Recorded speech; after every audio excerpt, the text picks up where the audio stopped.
Welcome to She Built That with Julie Nichols, where I interview female founders about their journeys to business success. Today, my guest is Dr. Molly Burrets, a licensed clinical psychologist based in Los Angeles with 17 years of experience in psychotherapy, research, and teaching at both undergraduate and graduate levels. She specializes in couples therapy and reproductive mental health with a particular passion for supporting high-achieving women, non-traditional couples, LGBTQ+ individuals, and veterans. Dr. Burrets also serves as an adjunct professor in the Marriage and Family Therapy Department at USC and has been featured as a relationship expert in Time, Vogue, CBS, Huffington Post, and more.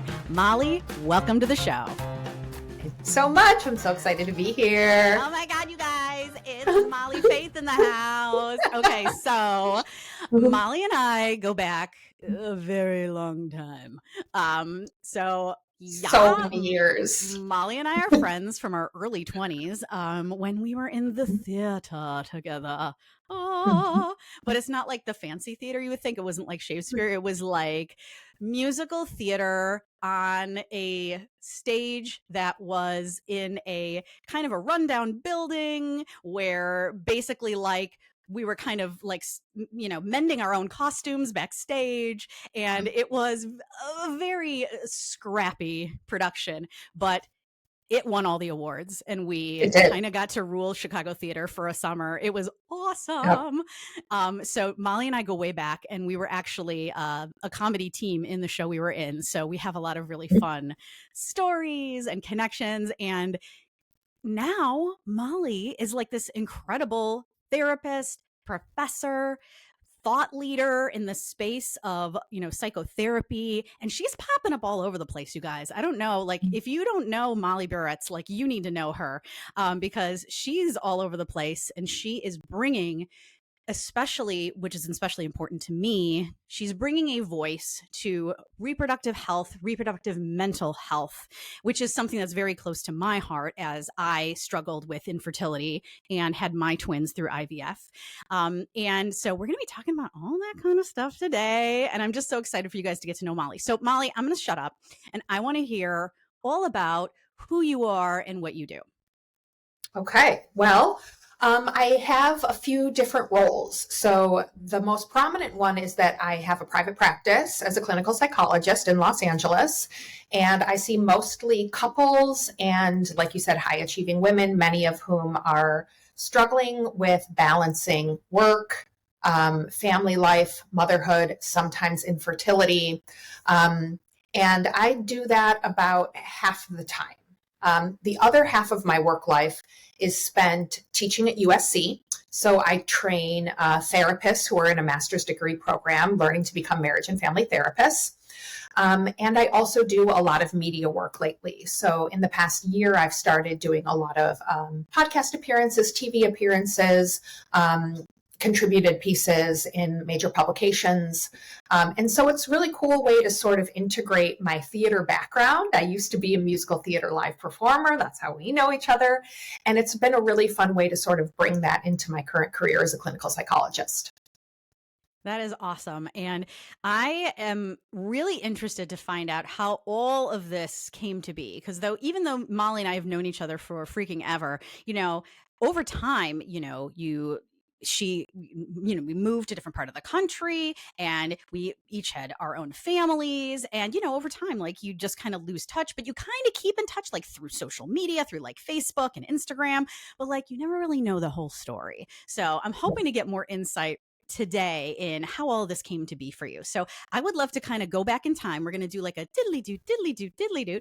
And I would love to hear where you were at when you decided to start your business and what was that little spark? What was that specific moment that made you feel like I'm going to start my own practice? What happened there? So I think this is an interesting story because I really made a huge change starting my private practice because I had been firmly embedded in the world of academia. I was a full-time professor at a different university. I was the chair of the department and had really been working on that aspect of my career. As I was doing that, that's when I got married and I had my son. I had my son later in life. I had him when I was 40 years old. And it really changed things for me in two ways. One, although my job had some flexibility and I was kind of the boss, I wanted even greater flexibility. I wanted more agency and control. And I also really, really missed doing the work of psychotherapy, which is really the thing that I'm most passionate about. Even though I was working in a PhD program and teaching students how to be therapists, and so I was flexing those skills every day, I wasn't directly working with clients anymore, and I really missed it. I would say the tipping point came when I had my son and I was confronted with how problematic the university and our system broadly treated maternity leave. And I really became sort of very disappointed with how little support and resources there were for someone in my situation. Someone that had been working at this institution for 7 years, had done so much service, was such a hard worker. When it became time for me to need some time off and have my son, it was not supported. And in fact, a lot of things happened that made my life much, much harder emotionally when I was just trying to transition into being a parent for the first time and take care of my baby. And that really made me say, I don't want to depend on anybody else for a paycheck. I want to work for myself. I want to make my own rules. I don't want to be a part of a system that is broken. I want to help create a system that I want to be a part of. And that's when I started my practice part-time, always with the intention that I was going to build it up while I had this W-2 job and it's that safety net. And I built it up into a full-time practice. And then I took the leap of faith and left my career as an academic to be in business for myself.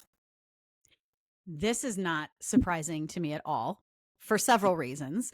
One, I've known you for so long and I know your drive and commitment, and you just scream business owner to me. But also, it's a story, a tale as old as time, as it were. Women in the workplace, their workplace is building them up. Oh, you're so amazing. We're going to lift you up and we value you so much. Oh, but wait until you have a kid. And then it's, oh, yeah, okay, well, no, we're just going to give you like garbage support and you just have to figure it out. Just figure it out. Mhm. And you just feel like you're just like set adrift on an iceberg somewhere. And you're just kind of like floating in a sea of like, Yeah. I don't know what the hell I'm going to do. And Yeah. for it to be like that was really short-sighted of that. But, this happens all the time, clearly. Yeah. Do Yeah. you hear, and I'm sure you hear this all the time from your clients. Do you All feel the like time. do you feel like it's gotten any better over the years? No, Isn't I that don't. sad? And that is really sad. And I would say the emotion that rocked me the most was the experience of betrayal. Because we women, we do give so much. I think women have a loyalty about us. And I had given so much to my university and to my students, my colleagues, the staff. And when it became time for me to need some extra support, I got the opposite.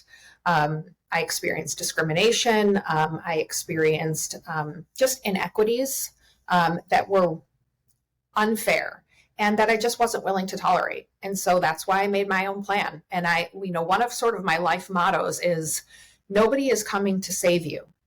You have to save yourself. And I learned that from a very, very young age. And it has proven to be a useful mantra throughout the course of my life. Talk to me about building your practice. Where did you find your clients? Was there anything in particular that you did that you felt was really successful in bringing in new clients?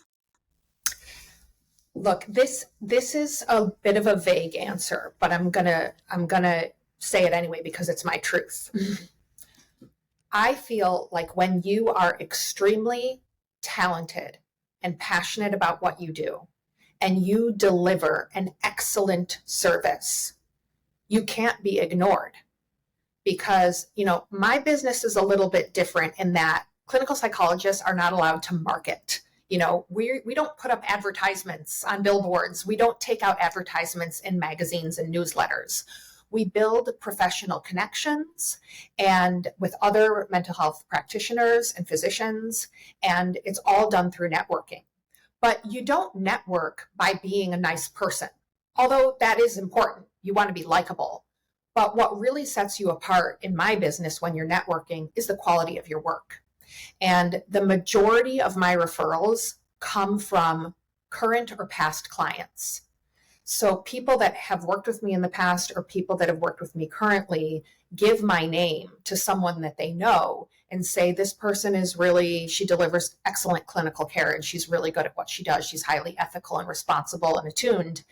And that's how I get my business. I get my business by doing a really good job and the word of mouth spreading about it quite organically. And I know my business is a little bit different than some, but I think this is an applicable sort of rule across businesses is when you deliver excellence, you're impossible to ignore. I love that statement. I think I'm going to have to put it on a Post-it after this. I have a line of Post-its on the front of my desk with like the most important things, such as protect your time. That's one of those. Such a big one. Right? And it's all going to get done. Just plan ahead. So these are like the things that keep me up at night are you sound like a working mom, Julie. Gee, I wonder. So I learned something because I didn't even really know that as a psychotherapist, you can't market like that. That totally makes sense. I mean, like clearly you can like post on social media, share your thoughts and everything, but you can't like take out ads. I didn't realize that there were, and that makes total sense, that there were parameters around that as a licensed professional. So that was really interesting to me. But that's even like what you said about the importance of delivering a quality product that is going to make people want to suggest you to their closest contacts and trust you to also deliver that quality product. I feel like that is such an important message for other business owners because truly, especially when you're in small business, it really is your reputation. It's all about, are you going to deliver what you promised and are you going to be pleasant to work with? Like those are like the two big things that over and over again, if I meet people who don't fulfill either of those things or both, it's like, I don't think I want to recommend you. So I feel like that's a nugget just to be pulled for anybody with any kind of business. And so the way that you put it was just like, so like, like chef's kiss, like it's going on the Post-it, you guys. So that's great. I want to hear more about as you were building your practice and you made it up to full-time, like a full-time caseload, how did that opportunity to go back to the university, how did that come to be? And like, what was the moment? Was it like a no-brainer or was it like I got to really think about this? What was that like? This is I love this story. I'm so glad that you asked me this because I really was scared because I love to teach. And I thought, my gosh, if I leave this job, that's going to be over for me for good. And I have to choose. I have to choose between these two things that I love. And I was prepared to choose, but I wished that I didn't have to. And I really thought, all of my advisors in grad school, everybody told me that with academia, the door only opens one way. So once you leave, you can't get back in. That was made very clear to me. However, about 2 weeks after I gave my notice at the university, the head of the program at USC contacted me and said, I don't know if you've ever considered this, but I would really love to have you teach for us. I knew him through a previous professional engagement that we had both been a part of. I would really love to have you teach for us, but USC has a non-compete policy. So I can't hire you to teach a class at USC if you're still teaching at this other university. And I said, well, that's really interesting because I just gave my notice. Isn't the universe interesting? Yeah. I took the leap of faith. And when I did, the ground rose up to meet me because I got what I wanted. I didn't want to work full-time in academia anymore, but I still wanted to be able to teach. And frankly, USC was an institution that I had a tremendous amount of respect for. Its program is very reputable. It was a major leap up for me. But I also got to do it in a way that allowed me to continue to be full-time in private practice and part-time as a university professor, which is what I really wanted. That was amazing. So what was your caseload like? Did you just do like start with one class, or what did that look like? Right now, I started with one class in the fall and one class in the spring. And this coming year, I'm taking a little bit of a step back and I'm just doing my spring class. And so it's really nice. I have a lot of flexibility. It's on the table for me to do more if I want to, but because I'm not a full-time professor, I really get to choose. So I still have a lot of agency, which is really nice. Oh my God, that's amazing. That's just like you said, leap and the net will appear. Yes, That I is believe that. that is something that I don't think I believed it until I started living it. Hmm. When finally I was like, okay, I don't know if this is going to work, but if it doesn't, I guess I'll figure something. I can always wait tables. That's what I always say. Yeah. I can always wait Yep. tables. I worked at Yep. Applebee's. I can do Yep. this. So, Yes. but Yes. if everything else goes to crap, I can at least know that I can make money. That's right. What you're So saying, Julie, is that you have a baseline foundation of belief in yourself. So even if you don't get the exact thing right exactly when you want to get it, you know that you can survive and you can thrive because of your foundational belief in your ability to take care of yourself. Oh my God. Molly, I feel like I should be paying you for this therapy session. Checks in the mail, girl. But no, you're right. It's something that I guess, over time, I've always just figured it out. Yeah. I've always been one of those scrappy people that Yep. okay, case in point, I got a job as a catering sales manager at a hotel in downtown Chicago. And I thought this is going to be great. It's going to be my new career. Within 3 months, I was like, oh my God, I'm so overworked Nope. and I hate this so much. What do I do? And I remember just being like, you know what? I would rather temp.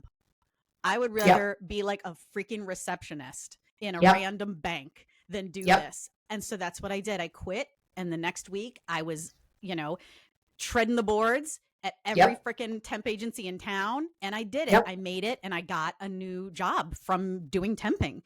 So I worked it out, but because I had proof in the past that it had worked and I was able to keep doing it. Yes. And most of us do, Julie. Most of us do have that proof from our past, but we don't always believe it, right? If you look in your past, you will see the times of struggle when you survived. But whether or not you're going to let those make you believe in yourself, that's where you have to take the jump. It's like you have to remind yourself of the times that you survived, the times that you took care of yourself, and tell yourself, I did that then, I can do it again.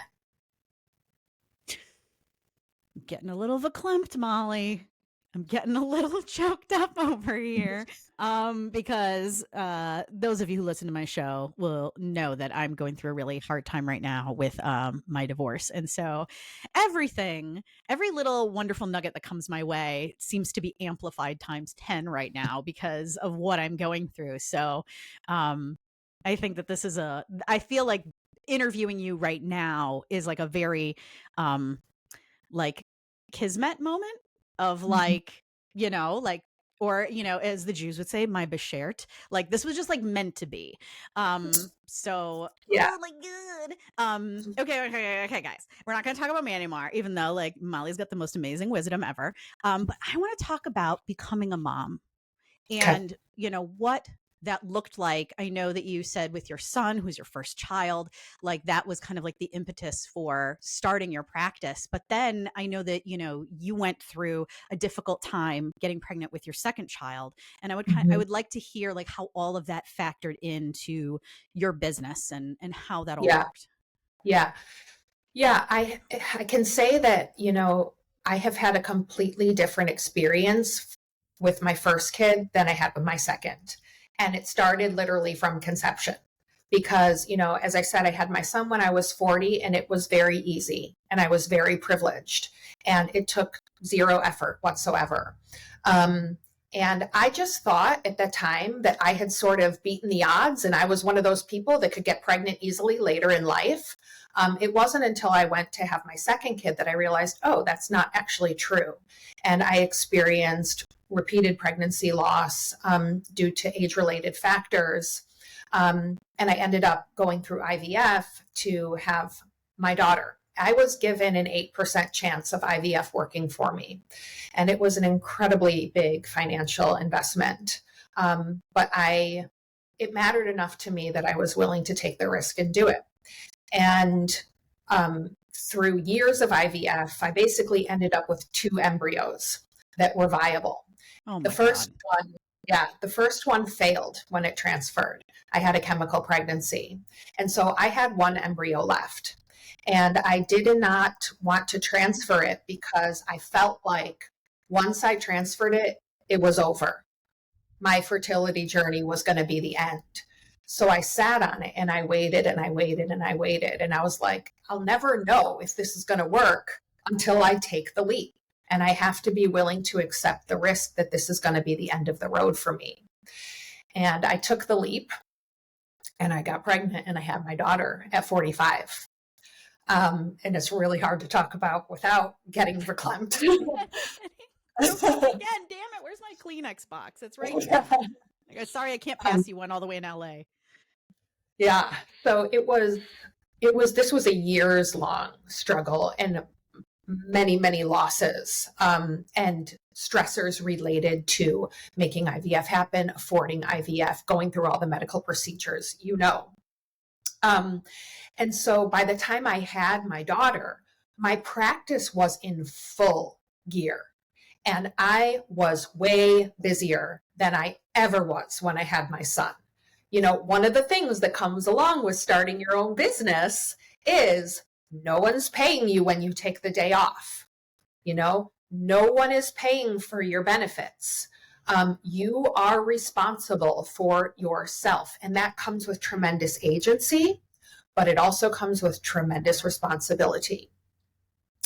And so when I had my daughter, I felt like I had so much more on my plate because not only had I just been through this marathon where my body had been through so much, but I also had another child to take care of. And now I was a business owner. So interestingly, although in some ways quitting my W-2 job did provide me with freedom and flexibility and agency, it also provided me with a tremendous amount of responsibility. And so when I had my daughter, she's about to turn 2.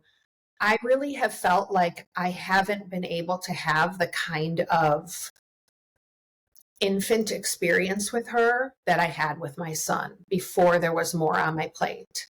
And that's a grief for me of sorts, especially because I went through so much to have her that not being able to have the same kind of protected, intimate time with her that I did with my son is very, very hard. And that's just something I'm learning to live with. But I also feel like as I become more established, I get more and more agency, and I do have more bandwidth to take time off, to take a step back. It's a tremendous privilege to be able to do that. And so I'm trying to view my relationship with her more in the long term. It's not just about how much time I've had with her in these past 2 years. It's about what I'm building for her and for our relationship for the rest of our lives. And so I'm just trying to take a longer term view of it and kind of cope with it in that way. And I think it's really, really cool that she's going to have a mom that is an entrepreneur that she sees pursuing her dream and taking risks. And it's going to change who she is as a person, I feel like that last part that you just said about like our kids seeing us building these businesses and being these entrepreneurs and like the impact that it's making on them. I think about that a lot because, I think, mommy's always home, at least for me. I work in my home office that's, the third bedroom that's not really a bedroom. And my kids think that I'm just like home all the time, but like especially in the summer when they see me doing all the things, I'm trying to explain to them like, okay, well, if I'm talking to a client, that's a really important person. That's like talking to my boss. Like, I can't, I'm Mhm. sorry, but they're 12. So you are going to have to make your own sandwich. I'm sorry Yeah. about that. But that also is teaching them the independence, Hmm. to get things done themselves. And then some of these things I say to myself because I always like worry that, as an entrepreneur, am I going to be able to provide for my family? Am I going to be able to Yes. support what we need? Am I going to be able to help them when they have financial needs or like college or whatever it is in the future? But I think them seeing the example of me being a strong woman, being a business leader, and growing my own garden, you Yeah. know, I Yes. feel like that is more valuable than the what ifs of will I be able to do all these things? Right. I have to, like we said before, the taking the leap, and Yeah. it's gonna be there for me. But it's been really fun. As you know, and I'm sure you'll notice this as your kids get older and are a little more aware of you and how you're doing it, because it's really only maybe in the past year or two, and my kids are 12, that they've started to kind of get it, and Yeah. how I've started to kind of lean into them too for their advice, because they're like Yeah. the kings of YouTube. They know all the trends. They know all, like, I'm able to kind of So, keep up with all the slang, yeah. because of them. And, they've taught me everything that I know about YouTubers. And it, as a marketer, it really actually helps my business. And I'm already starting to Very be like, much. think about how this might be a part of your world. If you guys have Yeah. interest, I'm not going to force you to do it, but it is an option. Yeah. So that's been really special to me to kind of think that through. Um, One thing I wanted to ask you about is that I know one of your specialties in psychotherapy is reproductive health. Is that Hmm. something that kind of became more important to you because of going through what you went through? Like, can you speak to that a little bit? Yeah, this is super interesting because of the demographic of women that I've always worked with. I've always worked with really, high achieving women, and not surprisingly, high achieving women often struggle with infertility because they wait until later in life to have their children. To create more of a sense of financial safety for themselves and to give attention to their careers that they care about so much. So it was coming up in my practice a lot, even though I wasn't a specialist in that. I really was forced to really educate myself and learn a lot about reproductive mental health. I started seeing clients way before I ever became a mother. I've been started seeing clients 17 years ago. So it always was present in my practice. And so it is interesting how then when I experienced it myself, I really was able to see things from an entirely new lens. And I think I was always able to appropriately and ethically and practically treat clients with these struggles. But now that I look back, having been through it myself, I realize there really is no substitute for life experience. And I really can relate to and talk to my clients in a much more profound way than I ever was able to before. So it's enriched my clinical practice to have gone through these experiences. And certainly, I mean, I think having had those experiences makes me a better therapist and has drawn more clientele to me that are going through that myself. People always tell me, my previous therapist, I had to explain all the acronyms to her. I had to tell her what I had to educate her on so much. And like, it wasn't her fault, but it's my time. And it's so exhausting to have to explain to someone what you're doing in IVF. And I'm like, yes, that is exhausting. It's way better to be able to just walk in and use the acronyms and talk about the process and not have to educate the person in the room about it. I was very lucky that when I was struggling with infertility, my reproductive endocrinologist's office had a therapist that they worked with regularly who specialized in that. So that is not, well, it's probably more common now because that was 12 years ago, but in a Mhm. lot of parts of the country, that kind of specialty you're not really going to find if you live in a small Yes. town, or there's Yes. just not as many people around.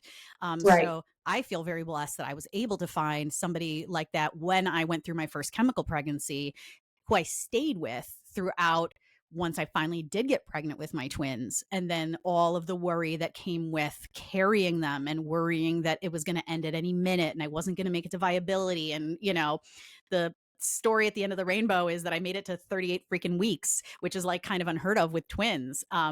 And she was able to help me transition to then a therapist who was able to help me with my postpartum anxiety. So it just kind of went from one anxiety to the other. It just kind of tends to do that. It doesn't really go away. It just kind of changes. But I think it's wonderful that you are able to bring such lived experience now to your clients. So we're getting near the end of our discussion today, but I want to hear about, where do you see your practice going? Maybe in the next decade or so, what are your dreams for your business? Yeah. So I'd like to keep my private practice and my work with clients pretty much the same. I want to be doing it about half of the time of the hours that I spend in my career. I want to continue to have a very niche practice where I'm working with a lot of couples and a lot of women with reproductive health concerns or high achieving women that are trying to have it all, balance it all. So I see that staying quite similar. But the part of my career that I'm really building is my work in media psychology. So I am doing a lot of appearances in print media as well as TV and podcasts. I'm actually starting my own podcast. I'm negotiating with a podcast network right now to start my own podcast. So that's going to be super fun. And I want to just keep really building that part of it so that, there's only one of me and there's only so many clients that I can see. There's only so many hours in the day. But I think that I have something that I want to offer to women and couples in a very broad way. And the way to do that is through media. So, and it also sort of combines the two careers I've had in my life, which is a theater performer and a clinical psychologist. It allows me to sort of integrate the performance aspect of my work and get this message and this education and this sort of just this experience out for many, many people to absorb and benefit from. I love it. Well, you guys, you heard her here first. We had Molly Burrets before. She was a big podcast and media star. She's making her climb right now, but remember her name and her face. I'm sure you're going to be seeing it again many times. So Molly, tell us, first of all, do you only see patients in the state of California, or are there possibilities for other states? And then how can we find you? Yeah. So I do psychotherapy with clients who are in the state of California. I also have a separate coaching business where I can do coaching with people pretty much anywhere. If you go to my website, you can understand a little bit of the difference between psychotherapy and coaching. My website is drmollyburrets.com. So that's DRMOLLYBURRETS. And my handle on Instagram is the same at Dr. Molly Burrets. Perfect. Well, I'll put all those in the show notes so that people can find you. And Molly, thank you so much for joining us today. It was such a delight to kind of go back in time and reconnect with you personally. And now I'm hooked and you can never get rid of me. And I don't want to. Well, that's exactly what you should be saying. But no, I love you dearly. And I'm so glad that we got this opportunity to talk and have you share all of your incredible insights on being a business owner and in being a parent, and just everything we talked about was just so lovely.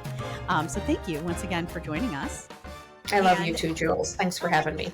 Yay, it was so great. And thank all of you for watching or listening today. This is She Built That with Julie Nichols podcast. And I am Julie Nichols. I am the owner of Julie Nichols Marketing.